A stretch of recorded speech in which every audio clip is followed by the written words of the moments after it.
Assalamualaikum warahmatullahi wabarakatuh. Gara-gara potongan atau penggalan isi ceramah saya ini, saya mendapatkan reaksi negatif yang cukup banyak dari kelompok tertentu. Haram hukumnya memberontak kepada pemerintah yang sah. Nuduh pemerintah zalim, lalu membangkang, lalu melawan, lalu mati dalam keadaan itu, matinya bukan mati syahid. Matinya mati jahiliyah. Jadi jangan kebalik-balik, jangan sampai aparat negara yang bertugas jadi bersalah, mereka jadi seperti membela kebenaran. Makanya saya termasuk mengucap alhamdulillah berkali-kali, Pak. Ketika majelis hakim memvonis bebas 2 anggota Polda Metro Jaya yang melakukan tindakan terukur terhadap kelompok tertentu di kilometer 50. Andai kata hakim memvonis hukuman terhadap 2 polisi, semua polisi akan jadi takut, Pak, menegakkan hukum. Betul tidak kira-kira? Ya, itu langkah betul, itu langkah benar. Karena bertindak berdasarkan undang-undang. Ya, kita nggak boleh kalah dengan preman gitu. Karena premannya berjubah agama, kita jadi takut begitu. Ya nggak boleh. Masih mending kita ini tinggal di Indonesia. Kalau tinggal di Arab Saudi udah potol semua para orang itu. Di Arab Saudi itu, Pak, jangankan ngelawan ya, ngeritik aja udah di penjara. Ya, sejak video ini menjadi viral di grup-grup WhatsApp mungkin, sebetulnya ini adalah penggalan ceramah saya dari durasi yang cukup panjang pada acara Anep Gasus Polda Lampung. Kemudian ada yang memotong video ini, kemudian memviralkannya mungkin di grup-grup WhatsApp.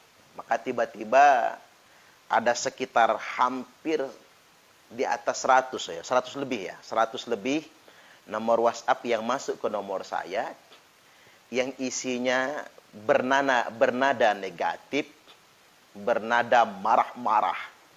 Bahkan ada beberapa nomor yang memiliki kode area luar negeri. Ada yang dari New York, ada yang dari Florida dan lain sebagainya. Bahkan mereka sempat membangun framing negatif, pencemaran nama baik, dan fitnah terhadap saya. Cuman saya tidak ingin menitekankan ke sana. Ada satu pertanyaan mereka yang justru ingin saya jawab. Mereka bertanya, mengapa Pak Ustadz membela polisi?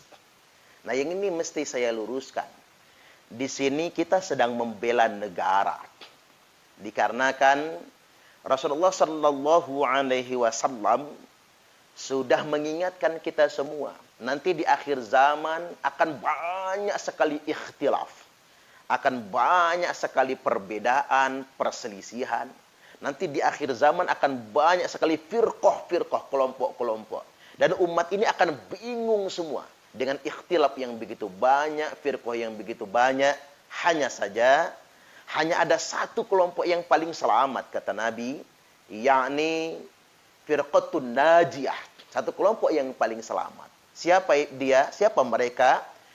Yang disebut di sini adalah wahyal jamaah. Dia adalah al-jamaah.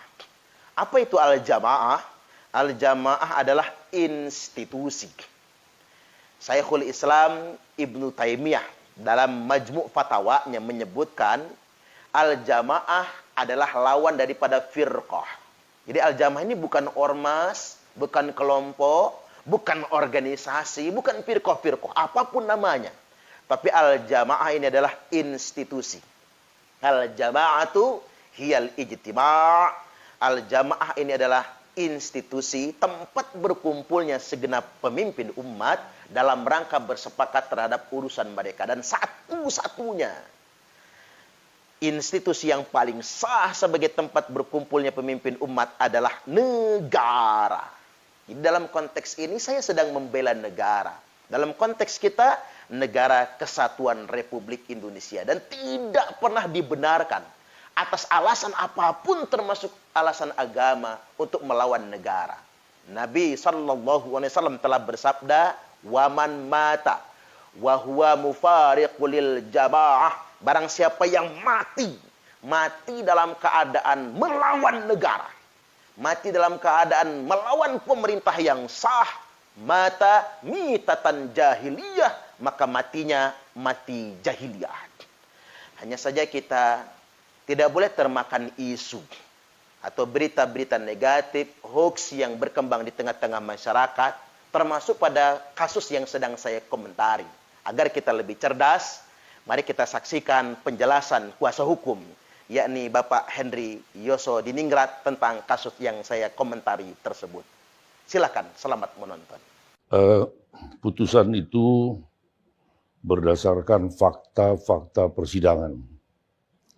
Kemudian peristiwa-peristiwa yang kita buktikan di persidangan adalah justru di dalam dakwaan jaksa mendakwa para terdakwa ini dengan uraian antara lain bahwa Laskar FPI itu menghalang-halangi kendaraan anggota polisi, kemudian membacok mobil, menembak, kemudian dengan senjata laras pendek, kemudian memecahkan kaca mobil, artinya anggota Laskar FPI itu yang menyerang, ya. Dan itu terbukti di persidangan. Kemudian juga diuraikan oleh jaksa bahwa anggota polisi yang bernama si Yusmin, Fikri Ramadan dicekik, ya. Kemudian ini jaksa sendiri dalam dakwanya dicekik, kemudian dipukul, dirampas senjatanya. Artinya berdasarkan fakta-fakta di persidangan, ya, memang terbukti mereka melakukan perbuatan menghilangkan nyawa.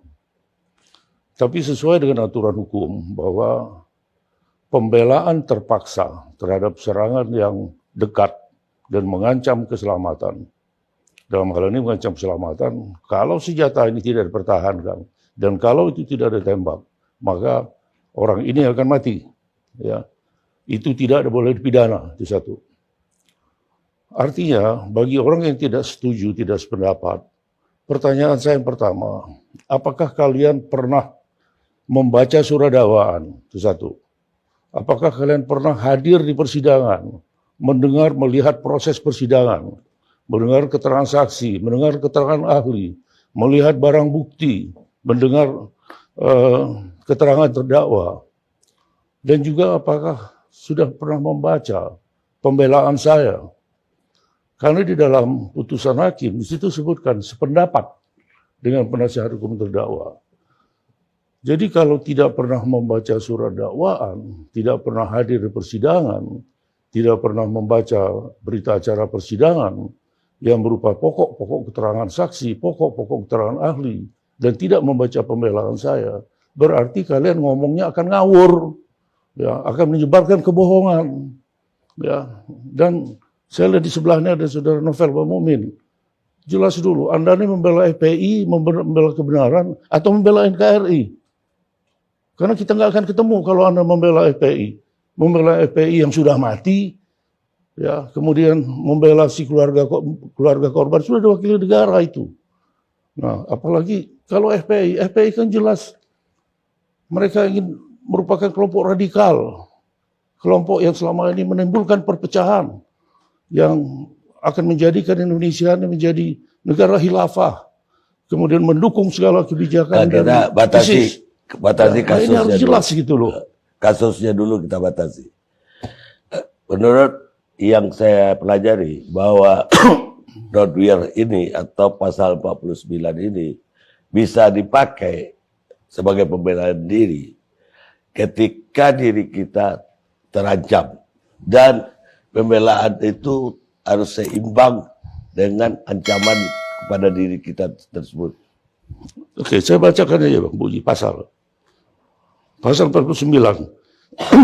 Tidak dipidana barang siapa melakukan tindakan pembelaan terpaksa untuk diri sendiri maupun untuk orang lain, kehormatan, kesusilaan, atau harta benda sendiri maupun orang lain, karena ada serangan dan atau ancaman serangan yang sangat dekat dan yang melawan hukum pada saat itu.